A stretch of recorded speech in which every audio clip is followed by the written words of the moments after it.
Hello and welcome to Adobe Creative Cloud.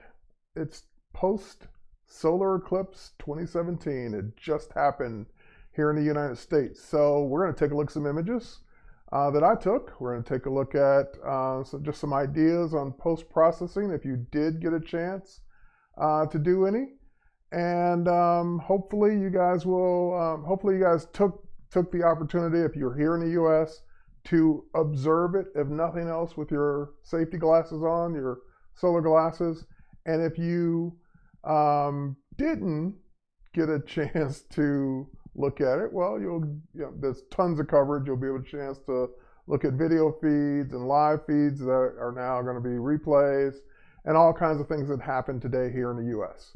I was out just right in my backyard photographing it between work hours, just going back and forth and shooting from here to there.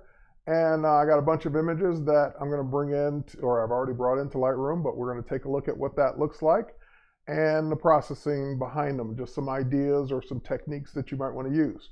Because at the end of the day, especially depending on the equipment you used, most people will just, if they're lucky, get a black circle inside of a white circle and the glow around it. That's, for what most people will be looking at. Now, depending on your equipment, if you had, longer range lenses and better filters and all that, then you might get stars. If you were in totality, you might get all kinds of cool things that you can bring in. And of course, there's nothing saying that if you didn't get totality that you still can't make your image look better. And that's what we're going to concentrate on in the next few minutes here today. I won't get a chance to go over everything I would do to every single image, but I'll give you some ideas on some techniques that you might use to show off yours and to tweak yours to make yours look a little bit better, as I will be doing with mine. All right, so with that said, let's pop over to the computer where I've got Lightroom and Photoshop sitting there waiting for me to begin the process. So we'll pop over to the computer here, and I've got, like I said, looks like about 537 frames here or there captured. Actually, I got a little bit more than that because some of those were practice from yesterday. But this main folder, Solar Eclipse, 537 images, those are the ones we're going to be looking at today. Now, here in Atlanta, we didn't have totality unless you went up to North Georgia, which I didn't get a chance to do. So we had about 96 to 97% totality where I am. And that means that there was a sliver of sun, like right underneath where the moon was overlapping. And of course, if you're going to photograph the entire event, you start out photographing, before the eclipse. So as the moon is passing by, you want all of those phases from the start, where it starts to cut out a little sliver of the sun, all the way across, if you got totality, or as close as you can get, and then as it starts to move away. And that's what we did today outside. So let me just give you a close-up. The very first frame I took was this one, which, the sun is just kind of, sitting there as a little dark circle.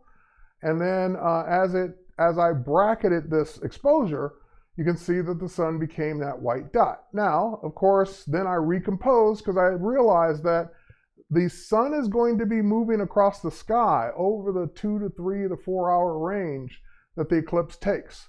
So you just can't have your camera in one spot and expect to cover the whole thing unless unless you're going to shoot it with a wide angle lens. So in this case, you're going to see me recompose from time to time as the sun moves down and to the right. All right, so and I explained this with the how to shoot the eclipse stream I did last week, but just to recap for those of you who didn't watch that, this was also one of those chances where you definitely want to shoot bracketed, and that means that you set your camera on bracket, the maximum number of exposures your camera can do with 2 stops in between. So my D810, that's 5 exposures with 2 stops in between each exposure. So that would be 1, 2, 3, 4. Actually, that was 5. Now we got 1, 2, 3, 4, 5. Then it starts over again. And you can start to see the start to see the moon encroach upon, and now we're getting that very early stages partial eclipse. Now, of course, every shot I took is just gonna pretty much be this. It's gonna, go through all those different phases, and we're gonna be seeing, in this case, you're gonna see something that happened that I was hoping wouldn't happen, but it did, and that is I had clouds. So in this case, you can see the eclipse is being also covered, as soon as we let this preview build, is also being covered with a little cloud cover there. And that, although I was cursing at the time as the big cloud was starting to get in the way, it can create some interesting effects too over some of your shots. But if we go out and we look, here, well, actually, let's go back and look at that one more time. Let's go back, look, there, and then it really starts to become an issue. Let me zoom back out. And you can see the cloud cover just starting to come in. And this is where I was really starting to get worried. And now, all of these black frames, that's where the cloud completely covered the sun. So I really didn't have, a choice but to just hope and pray that the cloud would eventually move out of the way. So all of these frames, I can really be marking these as rejects because I'm never going to do anything with that solid black frame. There's nothing there, nothing to use. So I'm just going to start marking these as rejects, and I will eventually, ultimately get rid of these. And then I think right about here, nope, still completely cloud covered, and then the sun's starting to peek out from the clouds, not quite there yet. Starting to come back out, not quite there yet. And then you got, again, that kind of partial eclipse, sneaking behind the clouds right there. And you might find something interesting. These are some dramatic shots you might find something to do with as well. So again, don't stop shooting just because the atmosphere isn't exactly what you want. Continue shooting because you never know what you might get and what you might start to use that for. All right, and so at this point, that was like the last of the clouds. The clouds blew away finally, and I think they come back a little bit later, but I was able to get a few shots again before the cloud came back in. And you can start to see it coming back in there. And again, that can be a very interesting shot with that cloud cover coming in, as opposed to just the typical, it's an eclipse. It's a circle with another circle covering it. So let's say I want to do something with this shot. This shot's got some interesting things in it. It's a little bit, because again, the bracketing is a little bit overexposed. Let's go to the next one. Yeah, that one's too much, and that one's not quite enough. So let's use this one. And I don't want to mess with this original right now. I'm going to create a virtual copy and play with the virtual copy. So under the photo menu, we're going to create virtual copy, which is Command quote on the Mac, Control quote on Windows. And that will just create a virtual copy inside of Lightroom, so that you can do anything you want to the virtual copy without messing with the original shot.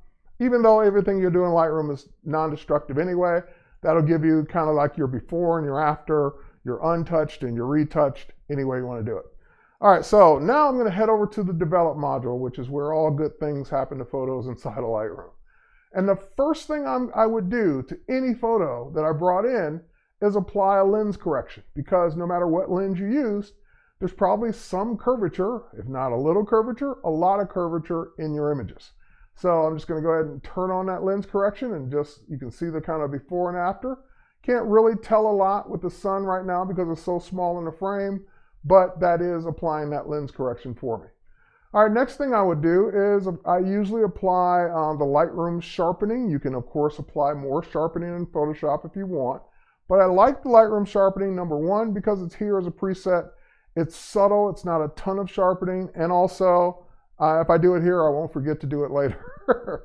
So I'll apply the sharpening then. We'll head over to the basic panel. Oh, one more before we head over to basic. Let's go to effects. And even though there's, you're gonna have that totally white spot of the sun, there's no detail there whatsoever, there never will be. You can still apply a little bit of dehaze to kind of bring down that glow just a bit. And I would say use your dehaze sparingly, because adding too much dehaze can add artifacts and noise.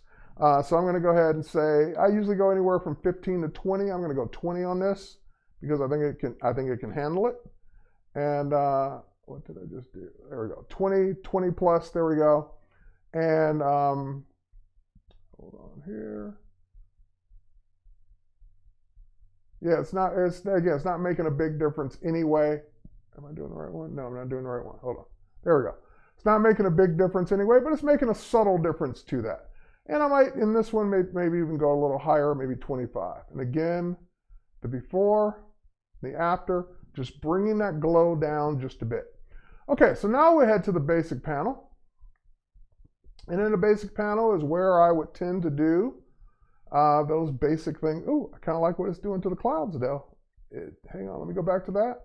Let's see the before and after of the effects panel. So that's before, that's after. Yeah, just adding a little bit more drama to those clouds. Okay, so next thing I would do is go back to the basic panel that I keep wanting to get to and keep going away from. And now this is where we'll go in and start applying some of the traditional basic adjustments. So number one, I would typically set a dynamic range with my whites and blacks by simply holding down the shift key and double clicking each one of those handles. But in this case, I kind of knew what it was going to do anyway. It's going to take the whites all the way down because it's reading that as completely blown out, and that's okay. That's what I would have done anyway. Also, it's reading that some of the black area here is completely filled in, and that's okay because I'm ultimately going to crop it. So I don't really need that area down there anyway. Now, next thing we would do is we might add a little bit of clarity to this, just to bump up. Now, we can go too far on the clarity. See how it's bringing out those clouds? But it's also bringing out that glow as well. And maybe get down clarity just a bit, right about there. And of course, we might want to add a little contrast in. That's too much contrast. That's too little contrast. Again, so you're just doing this to your taste. Maybe right about there. And I think that will do it as far as the overall tonal look. Now, the filter I used was a silver filter. So it's going to not bring in the warm tones of the sun. So it's a cooler filter, in other words. So if I do want to change the temperature of this to perhaps warm it up, I can do that with the temperature slider. I can just drag it over to the right and get a warmer look to my shot. That's too warm, but you get the idea. So that's starting to feel more like the sun would actually look with that nice red or brownish tint to it. Now, but what I've been playing with mostly with my shots so far is instead of applying like a color tone, although I'm really liking that, I'm actually okay with that. Instead of applying a tone to it, I'm actually going down to the HLS color in black and white and switching to black and white.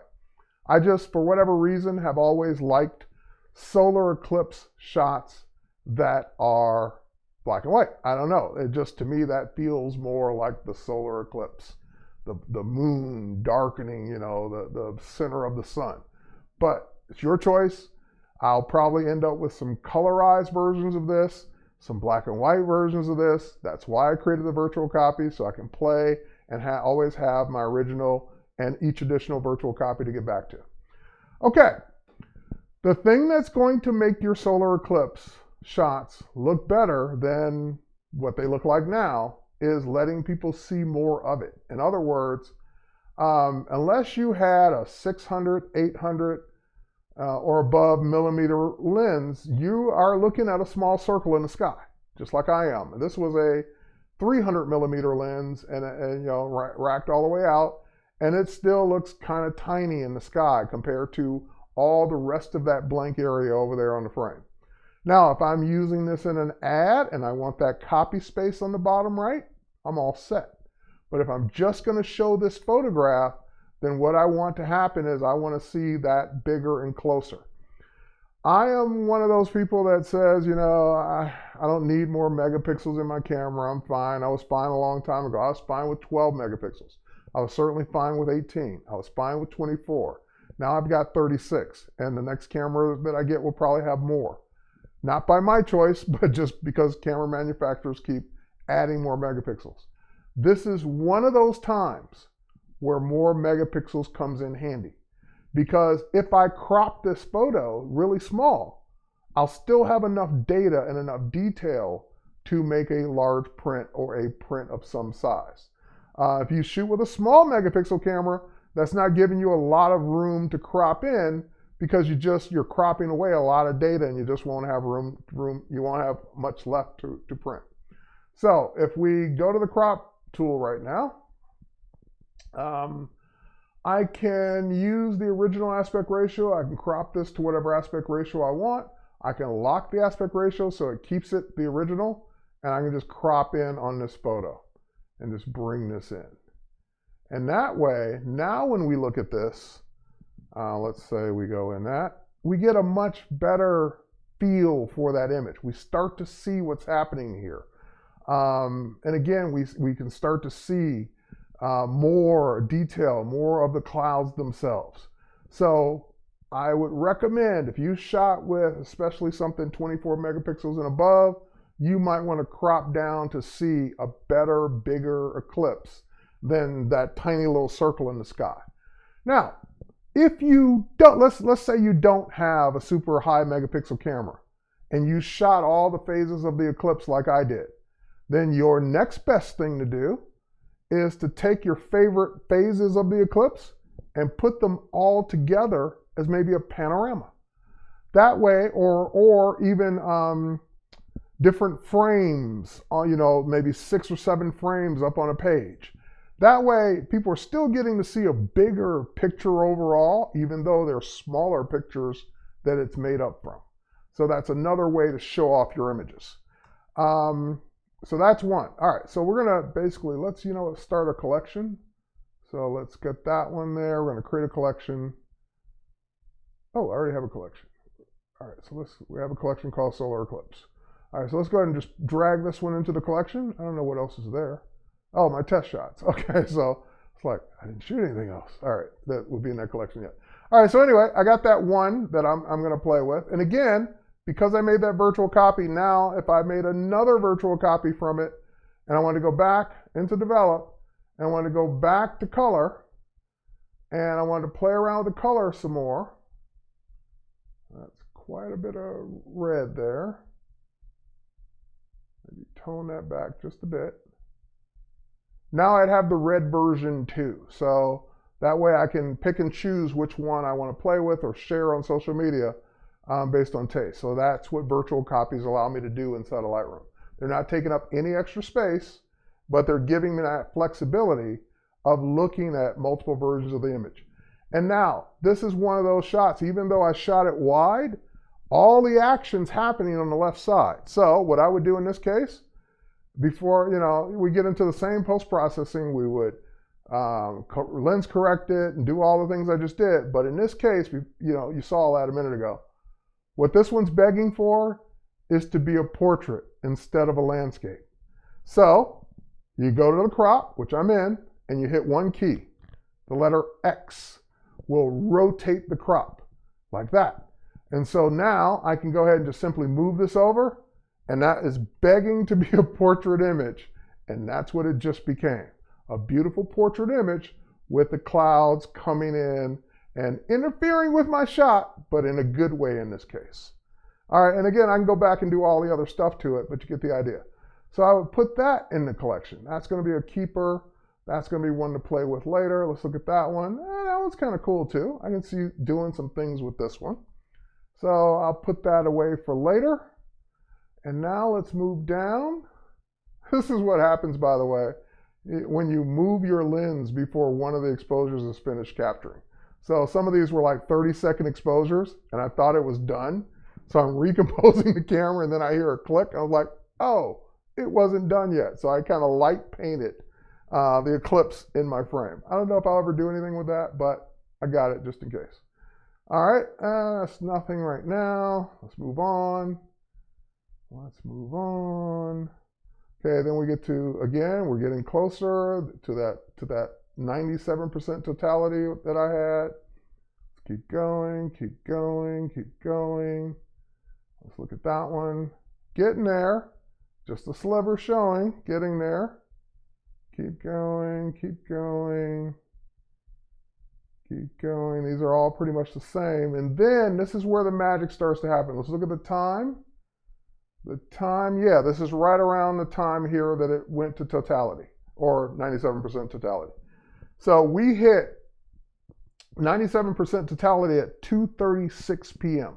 So this is right before totality. So all of the shots for the next couple of minutes are as much of an eclipse as I'm going to get here in Atlanta where I was.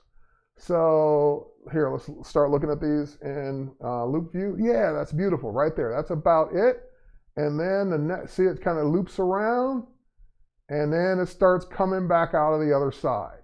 So that was, and then I did that one already. But anyway, that was pretty much it. So the moon kind of just curved, or the sun just kind of curved around the moon, or the moon kind of curved inside the sun, whichever way that works. Anyway, and then starts to exit out the other side. So I kind of like having it on the other side like that for, let's see if we can find another example here. Let's see this one. That looks like a perfect backwards letter C. That's kind of weird. All right. Let's go back to maybe this one. Let's see what this one looks like. Yeah, here we go. Okay, so this is another one of those. That's as perfect as it gets, but it's almost too perfect in that looks like you could have done, and we'll let it render, but that looks like something you could have easily done inside of Photoshop, just putting a black circle over a white circle. So I kind of like a little bit of glow around it. Let's see what this one looks like. Zoom out a little bit. Maybe, no, that's too much. And see, those are the trees because the sun was starting to dip behind the trees. And actually, that could be kind of cool now that I'm thinking about it. But anyway, we'll come back to that. I would say maybe between the three. Let's play with this one. Okay, so another way you might want to show off a shot is to really make the eclipse the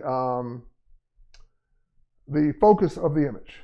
All right, so let's great movie magic action in real life. Yes, exactly. All right, so again, let's make that virtual copy so we don't accidentally mess up the original, even though you can't really mess up the original in Lightroom. And again, let's do some of those things we talked about. Let's go in, and this one we're going to finish in Photoshop. So let's go in, let's apply a lens correction to it. Just kind of straighten it out a little bit, remove some of the extra curvature. Let's go and apply a little bit of that dehaze that we talked about earlier. These can take a little bit more than I would usually do, so let's go 25. Let's apply a little bit of that sharpening we talked about before. And now let's go in and apply a few of these sliders. So again, we're going to take the whites all the way back, maybe pull back all the way down, and increase the vibrance a little bit. And we're going to increase that clarity quite a bit. All right, and then we'll increase the contrast. Ooh, not so much. I don't want to lose some of that haziness. And in fact, we'll bring out some of that haziness with the highlights. Okay, cool. I kind of like the atmosphere. It almost looks like it's in space. I like the way that's happening. Now, we're going to crop it, but we're going to crop it to a specific size or ratio. So let's go in and hit the letter R for crop. Some will get that joke, some will get it later. All right, and then we're going to switch to a 1:1 aspect ratio. So that will be basically like an old-fashioned Instagram square. And now we're just going to go ahead and pray we have enough resolution. We're going to bring that all the way in. Maybe something like this. We're going to lose some of that atmosphere, but maybe we'll keep maybe that much of it. We're going to really crop in on it. We're going to definitely, it's going to be a low res, maybe social media type image. We're going to really bring that in, okay? And then that gives us this. So again, we might want to, let's see what the exposure looks like. We'll bring the exposure down a bit on that. Ooh, no, see, I'm losing the atmosphere there. All right, so we'll keep it right where it is. And now we're going to go ahead and do some things that we need to do, but Lightroom can't do them. So we're going to take it over to Photoshop. So I'm going to go ahead and just right click on this image. I usually do keyboard shortcut, but we'll right click on it and we'll say edit in Photoshop CC 2017. That will automatically make a copy because these are raw files. it will take our raw file over to Photoshop. Here comes Photoshop. And now we get to play with something we don't have in Lightroom, text. Because you want to be able to say, you know, hey, you want to, kind of mark this with your own saying. So we're just going to keep it simple. I'm going to say Solar Eclipse 2017. We don't get to do that inside of, unfortunately, inside of Lightroom, because Lightroom doesn't have a text tool. Now, I kind of want to keep these all uniform in size, so I'm going to take the word eclipse, and I'm going to bring it just Command-Shift less than to bring it down a bit. I'm going to take the 2017 and bring it up a bit. All right, now, of course, that will throw the leading, the space between the lines, completely off. So we'll take these last two, Option or Alt, up arrow, and that will totally slam it all the way up to the top, and then we're going to bring it back down. So now we're using the down arrow. And I would say right about there. And then we're going to take the top two lines and do the same thing. Up arrow, right about there. All right, and so now we have our Solar Eclipse 2017 layer that we can pick up and we can kind of move right about there. Okay, and yeah, we'll keep that in line right with the crescent shape right there. And you can put in, of course, whatever other text you want. Atlanta, Georgia, 97% totality, whatever else you'd want to put in. Okay, so now we'll go ahead and we'll keep the layer. We'll just close this and save it. That will return it back to Lightroom with the text in it. So we'll switch back over. There it is. And now, because that came back as a new file, I get to go beyond 100. So for example, I could take the whites down even further, just a little bit further, because it came back with a new file. The blacks up just a bit, or down a bit, right about there. And that's where the magic happens. Okay, so that will give me a cool file for social media to post, which I did earlier today. All right, so we'll take that one and we'll move that one into our collection as well. And let's see, what else do we have? Do we have anything else? I'm out of time already, but let's see if we have anything else that's cool to play with.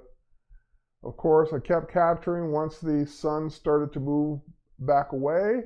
So now we're on the other side of it, so the sun's starting to come back out.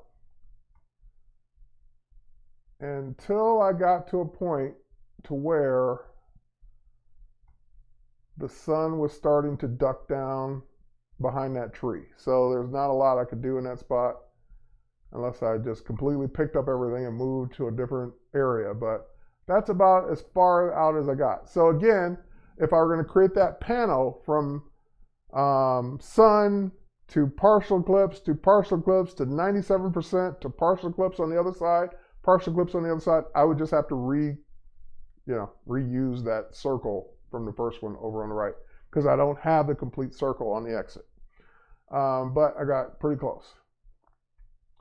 So now, one of the ways you could do that, let's do this last thing really quick. Let's go grab some phases here.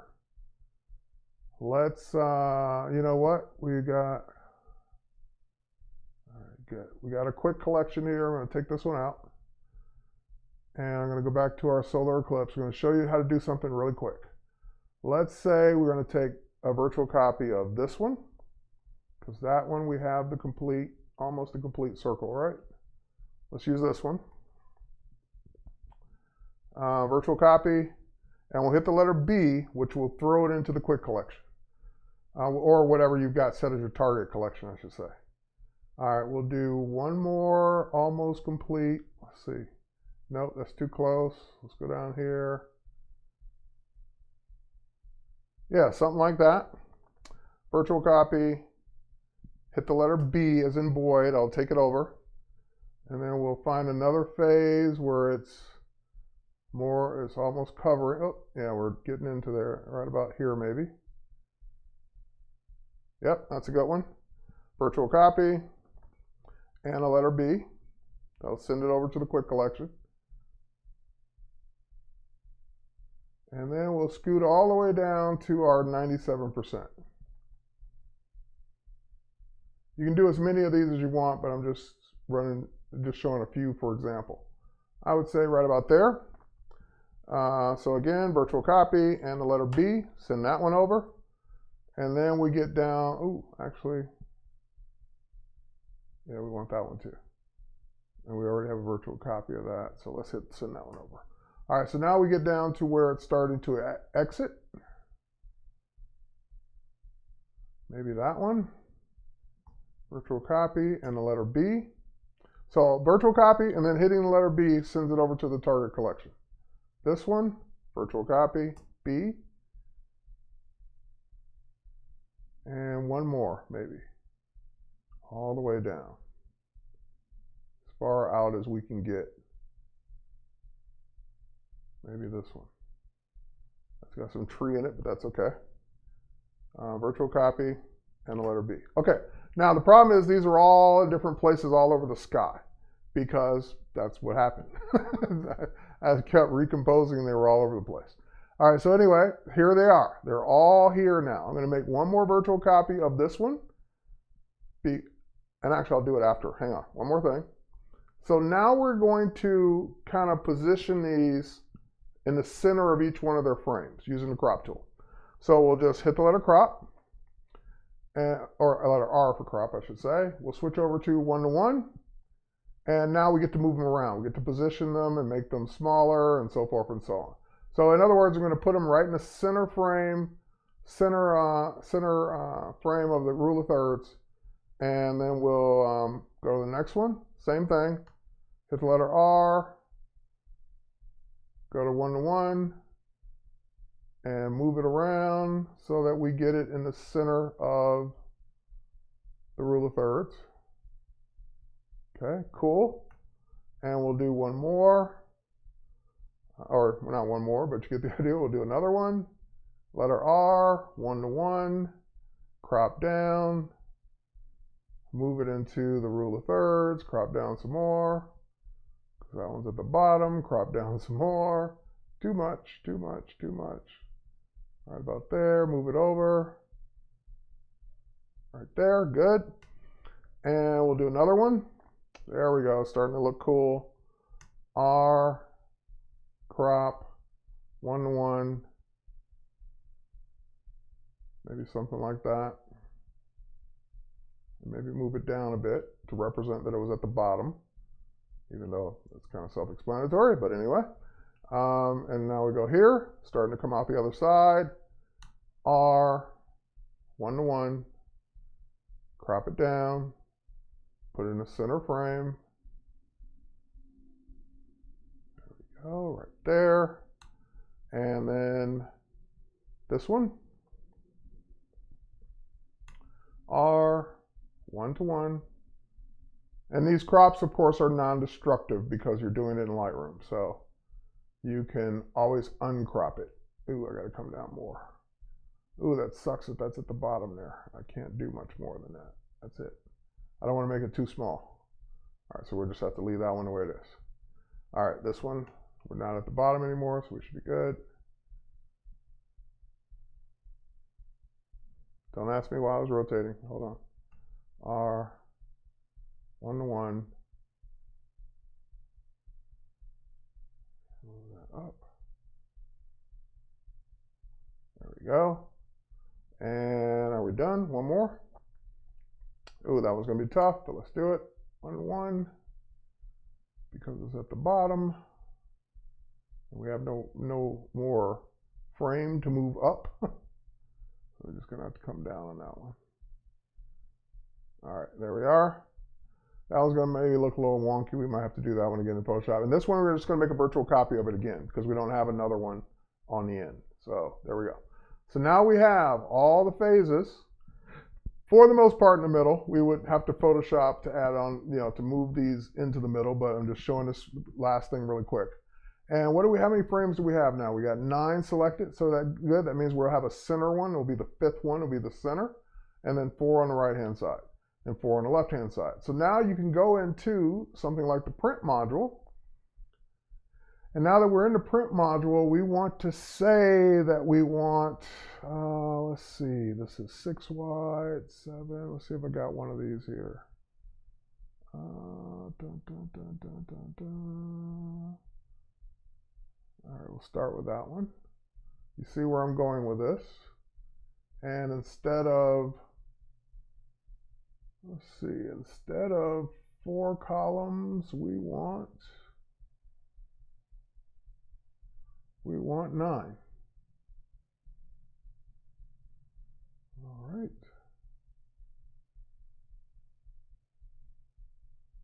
So we want to end up with something like that.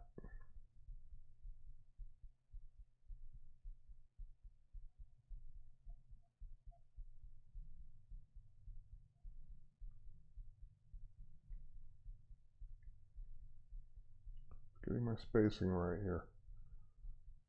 Now, I'd go in and, of course, tweak them so they're all dead in the center, but you get the idea of what you could do in Lightroom if you had the right ones. And I don't know if I got my real identity plate here, probably not, but anyway. So now, that gives me one, if I turn off all the guides, that will give you that kind of panoramic shot showing all the phases that you took of the eclipse. And now, of course, you don't have to print this. You can if you want to. One of the options in the print module is to simply save this to a JPEG file instead of printing it. So I can make it full resolution. I can do any sharpening I want, which I don't need to. I can tell it what color space to put it in, and then print to file.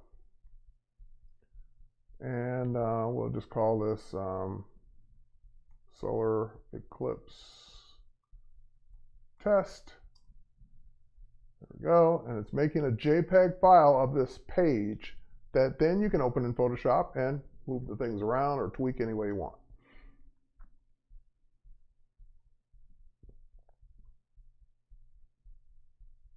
All right, looks like it's just about done. It's done. And so if I were to go to Solar Eclipse, somewhere in here should be a Solar Eclipse test. Oh, that's where, there it is.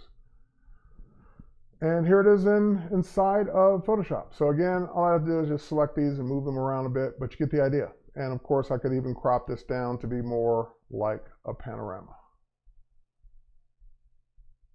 Ratio clear. Something like that.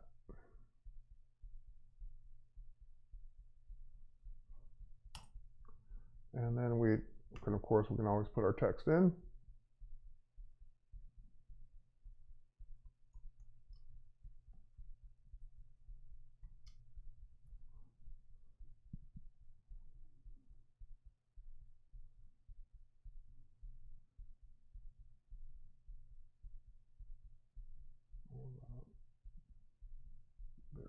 Okay.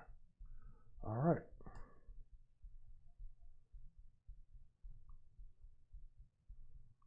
There you have it. Solar Eclipse fun. Make them all uniform in size, make them all centered, and then you'd have something to show off. All right, guys, that's it. That's all I got time for today. Hope you had a great solar eclipse if you're in the US, or at least you had fun watching others have fun with the solar eclipse. And post-process some images, post them, tag me if you want so I can take a look at them, and happy processing.